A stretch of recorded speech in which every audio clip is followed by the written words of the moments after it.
Rain water harvesting पहले भी अपने 2 एपिसोड्स में इसके बारे में आपको बता चुकी हूँ। अब पानी की हमें तंगी कितनी होने वाली है आपको लास्ट ईयर ही पता चला। अब उससे ज्यादा गर्मी, टेम्परेचर इतना बढ़ने वाला है कि बर्दाश्त की हद नहीं होगी। अब क्या कर सकते हैं? ग्लोबल वार्मिंग की ये सब कड़ियां हैं। आगे आगे उससे बुरा हाल होने वाला है, लेकिन उसे रोकना हमने है, क्योंकि ये क्रिएट भी हमने किया है। हमने पंचतत्वों के साथ खिलवाड़ किया है। तो रेन वाटर हार्वेस्टिंग, इसका मतलब है बारिश का सुंदर पानी जो जमीन में जाता था और वो नीचे जमीन में जो झरने बहते हैं उसमें जाके वो नदी तालाब में मिल जाता था। लेकिन शहर की वजह से और गांव में भी रास्ते बनाने की वजह से, घर कंपाउंड सीमेंट और डामर से सब कुछ बंद करने की वजह से बारिश का सुंदर मीठा पानी जमीन में जाने की जगह ही नहीं है। हमने जमीन को चारों तरफ से बंद करके रखा है। अभी शहर तो शहर बस गए हैं, अब करें क्या? शहर बिल्डिंग हम तोड़ नहीं सकते, तो उसमें से ही ये रेन वाटर हार्वेस्टिंग का सिंपल सा उपाय है। उसके बड़े बड़े उपाय मैंने पहले के 2 एपिसोड्स में बताए। बहुत सारे ज्ञानी लोग मेहनत करके आपको सिखाने की, बताने की कोशिश कर रहे हैं, लेकिन आप सीखने को तैयार ही नहीं है। गवर्नमेंट ने बहुत सारे रूल्स बनाए, लेकिन आप उसे फॉलो नहीं करना चाहते। तकलीफ तो आप ही को होगी। हर बिल्डिंग के कंपाउंड में और शहर में, गांव में, रास्ते के किनारे बहुत सारे झाड़ लगे होते हैं। उनको एक छोटा सा कंपाउंड किया जाता है, बाकी सब सीमेंट और डामर से भर दिया जाता है। देखिए, हम रास्ते के किनारे गवर्नमेंट ऐसे झाड़ लगाती है, वैसे बिल्डिंग के अंदर भी हम इस तरह से झाड़ लगाते हैं। लेकिन अगर आपको बैठने की जगह चाहिए तभी ये कंपाउंड बनाइए, नहीं तो क्या करना पड़ेगा, ये कंपाउंड नहीं बनानी है। डायरेक्ट जो बारिश का पानी बहता है वो स्लोप देके यहाँ पे चला जाना चाहिए। तो वो झाड़ में पानी जा रहा है, वो झाड़ की जड़ें तो उसकी जमीन पोरस करती है, यानी खुला करती जाती है अपनी जड़ों को फैलाने के लिए, जिसके वजह से जमीन हल्की होती है और वो सब पानी उसमें जाता है। जितने झाड़ है उसके आसपास अगर वो एरिया हम खाली रखेंगे तो वो पानी सीधा अंदर चला जाएगा। ये सिंपल तरीका है रेन वाटर हार्वेस्टिंग का। हमारी दादर की पारसी कॉलोनी इसके लिए बहुत ही अलर्ट होती है। वो हर तरह से अपने एरिया का केयर करती है, कोई झाड़ तोड़े नहीं, पूरे झाड़ को सीमेंटिंग ना करे। वैसे हर एरिया को अलर्ट होना पड़ेगा।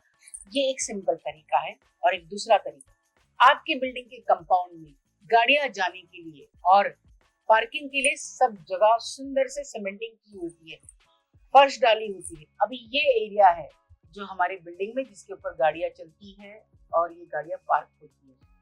और कुछ नहीं, उसी पार्किंग लॉट में, हमारे कंपाउंड में हमने कम से कम 10 फीट नीचे और 1 फीट इस तरह से चौड़ा गड्ढा खोदना है। ये बोरवेल की मशीन से गड्ढा आराम से खोदा जाएगा।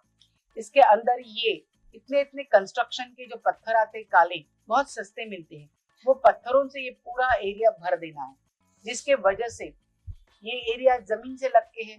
उसमें जैसे हम लोग ड्रेनेज होल में जालियां लगाते हैं, वैसे जाली मिलेगी, जाली होल वाली इसके ऊपर लगा देनी है, तो गाड़ियां आराम से इसके ऊपर चल सकती है। जाली भी कुछ नहीं तकलीफ देगी, ना ये पत्थर।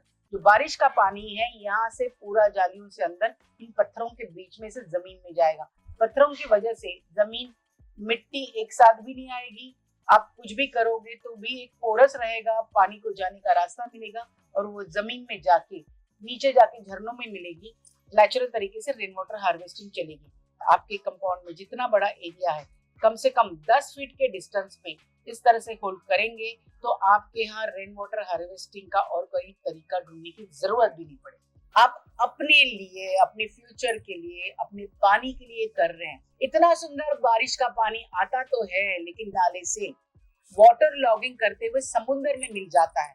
वो खारा पानी, गटर का पानी हम इस्तेमाल भी नहीं कर सकते। ये जमीन का पानी हमें नेचुरल तरीके से झरनों में, नदियों में जाके मिलके पानी देता है। और हमने आज भी ये इतनी सिंपल चीज नहीं की, बहुत ज्यादा परेशानियां झेलेंगे। कितने भी वाटर कूलर, फैन, एसी लगाओ, आपके एरिया का टेम्परेचर कम नहीं होने वाला। कि हम अपना काम कर भी नहीं पाएंगे। बहुत गर्मी में क्या आप काम कर सकते हो? नहीं। तो यही टेम्परेचर और बहुत बढ़ने वाला है। आप जितना काम करते हो अपने कमाने के लिए, वो आप 40% काम कर ही नहीं पाओगे। आपकी इतनी इनकम सोर्स कम हो जाएगी, ऊपर से आपकी तबीयत खराब हो जाएगी। सोचिए ना, एक छोटी सी पहल से आप बहुत कुछ अच्छा कर सकते हैं। करके तो देखिए। पंचतत्व अपना खेल खेल के जाएंगे, तो अपनी तरह से अपने आप को बचाएंगे। ये हम जो कर रहे हैं ना, वो बर्दाश्त नहीं करने वाले।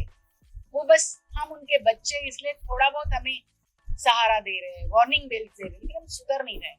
सभी जगह पे हम बस झाड़ लगाएं, जो झाड़ में ऑक्सीजन देगा, छाया देगा, जो जितनी जगह झाड़ लगाएं, रास्ते पे, आसपास, सब जगह, बिना खर्चे से हम ऑक्सीजन भी ले लेंगे, छाया भी ले लेंगे और रेन वाटर हार्वेस्टिंग भी करेंगे।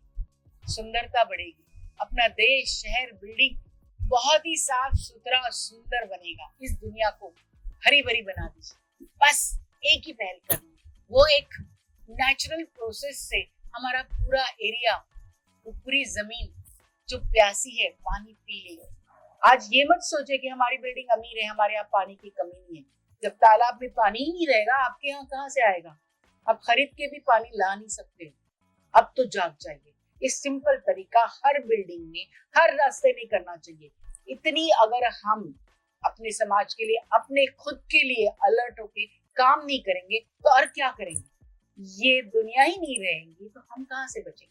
ग्लोबल वार्मिंग से आपको आपका पंचतत्व बता रहा है, ये छोटी छोटी चीजें अगर आपने नहीं की तो आप और हम बहुत ही मुश्किल में आ जाएंगे। ग्लोबल वार्मिंग की ये छोटी छोटी हिंट्स है, आपको बताया जा रहा है। अब तो सुधरो, अब तो बदलो, अब तो समझ जाओ। चलिए ना, हम अपने नेचर को फिर से हरा भरा करते हैं, अपनी पानी की कमी को खत्म कर देते हैं। चलिए ना, रेन वाटर हार्वेस्टिंग के ये नए तरीके अपनाते हैं, स्वयं सेल्फ सर्च करते हैं।